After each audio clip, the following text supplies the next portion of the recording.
Olá, seja bem-vindo à Culturaria da Rê. No vídeo de hoje a gente vai continuar comentando o nosso livro e vamos fechar a história de Pandora. Afinal de contas, ela ainda não abriu a sua caixa, não é mesmo? Vem conhecer a versão que Vernan vai contar da história da caixa de Pandora. Fica comigo até o fim do vídeo que eu vou te contar. Faça esse vídeo chegar a mais pessoas no YouTube. Deixe seu joinha, se inscreva no canal e ative o sininho. Toda semana tem vídeo novo por aqui. Agora, vamos para o nosso conteúdo. Vernan agora então volta para a história de Pandora e vai falar justamente sobre aquela parte em que ela abre a famosa caixa de Pandora, que na versão que ele conta, que é um pouquinho diferente, não é exatamente Zeus que manda. Na versão que Vernan escolheu para colocar no livro, Pandora entra na casa de Epimeteu, vira sua esposa, né? E Zeus fala para ela que tem naqueles vários vasos que já estão na casa de Epimeteu, tem um que ela não deve abrir. E aquele lá foi dado pelos sátiros. Então assim, os males já estavam lá presinhos dentro do vaso que estava na casa de Epimeteu. Uma vez que Epimeteu sai, Zeus vai lá e fala no ouvido dela, para ela ir lá e abrir justamente aquele vaso. E ele fala assim, ó, você destampa e tampa rapidinho. E aí ela faz exatamente o que Zeus mandou, apesar de não poder abrir aquele, como o Deus vai botando essas ideias na cabeça dela, ela acaba abrindo e fechando. Então, existem alguns detalhes diferentes em outras versões, mas a ideia é a mesma, né? Os males estavam lá dentro do vaso e a Pandora abriu e fechou. Só que aqui, na versão do Vernan, não é exatamente a curiosidade de Pandora que faz ela abrir, né? É uma indicação de Zeus. Por quê? Ele vai explicar um pouquinho na frente. Ele vai falar que Zeus quer colocar esta condição na existência humana, que é o quê? Ter todos os males do mundo espalhados sem conseguir identificá-los. Isso é bem interessante, porque os males que se soltam, ele coloca aqui, ó, o cansaço, as doenças, a morte, os acidentes. Vernan fala que ele solta tudo isso e não quer dar um formato visível para que o homem não consiga detectá-lo, não consiga ver aquilo que vai acontecer, aquilo que está vindo. E isso também vai entrar na conta da existência humana, das características deste ser humano. Ele fala assim no livro, ó, Zeus negou-se a dar a esses males uma figura e uma voz, a fim de que os homens não pudessem se prevenir contra eles, nem afastá-los. Né? Então a gente não consegue, vai ter um acidente, algumas coisas, claro, a gente tenta prevenir e tal, mas você não tem como prever todos os acidentes, evitar todos os acidentes. Você não vê o cansaço, você sente o cansaço. E é interessante essa relação. Dificulta a nossa vida de certa forma, né? Porque a gente é muito material, a gente precisa muito de ver, de tocar, e todos esses males que foram soltos ali, eles não são perceptíveis pelos sentidos, eles estão trabalhando em outros planos, né? E ele diz que quem fica preso ali, né, que é a esperança, uma tradução possível é a expectativa do que vai acontecer. Então, assim, se você pensar a expectativa, pode ter um lado positivo? Pode, como esperança, mas a expectativa também não é tão legal assim, né? Assim, às vezes a bichinha ficou lá, mas a expectativa tem um lado ruim, né? Ela pode movimentar você, mas se a expectativa estiver errada, ela também pode gerar muitas frustrações. Seja como for, é ela que fica, então, lá no fundo do vaso. Na continuação, Vernan vai trazer um elemento muito interessante, muito intrigante, na minha opinião. Ele fala assim, que Pandora é bela, né? Pandora, ela é sensual, ela é desejada, ela tem todas as aparências.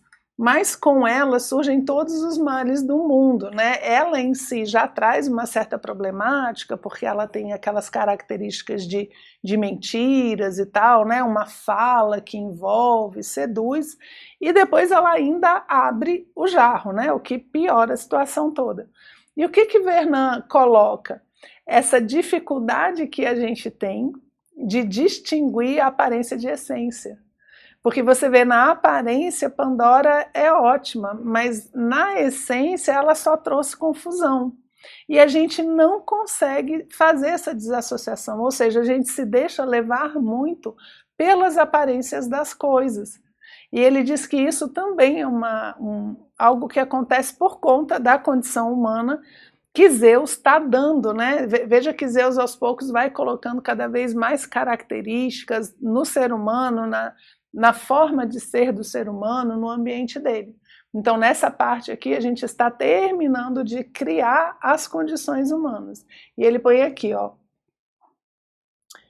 a mulher disfarçada pela sedução de sua beleza, doçura e palavras, nos atrai e nos encanta, em vez de nos apavorar, né? Que é o que acabaria acontecendo se a gente soubesse tudo que Pandora ia fazer.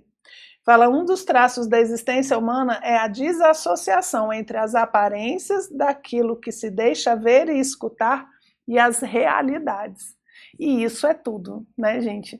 Porque a nossa inteligência, a nossa sensibilidade, ela deveria estar sempre procurando pela essência, pelo que está por trás, e não se deixando levar pelas aparências, né? Dessa parte do mito, Vernant coloca que está falando dessa característica humana, dessa nossa dificuldade de ver para além das aparências. Aí depois disso ele vem para a história, então, de Prometeu, né?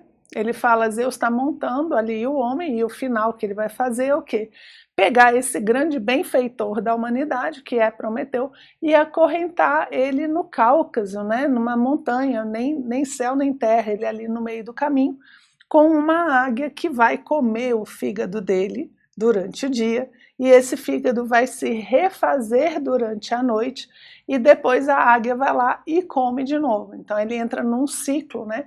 E é bem interessante porque parece que o fígado é um órgão que se regenera de fato, né? E também tem o símbolo dele ser o centro das emoções. E um dos pontos que eu gostei mais assim nessa partezinha, né, da essência da aparência, é muito bom.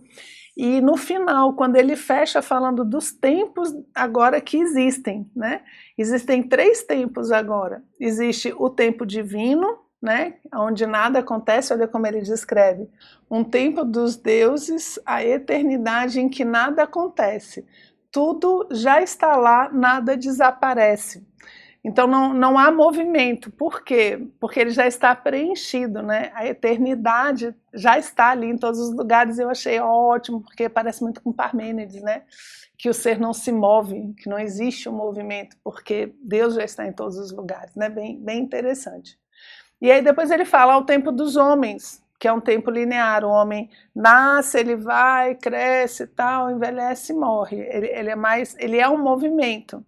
Mas ele ainda é linear porque aqui também o Vernant não está considerando a questão da reencarnação. Então é um preenchimento onde não há movimento, porque já está tudo lá, né?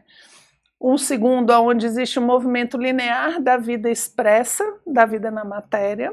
E agora aparece o que ele chama do terceiro tempo, que é o tempo do fígado, que é comido e reconstruído. Então ele entra agora num tempo cíclico.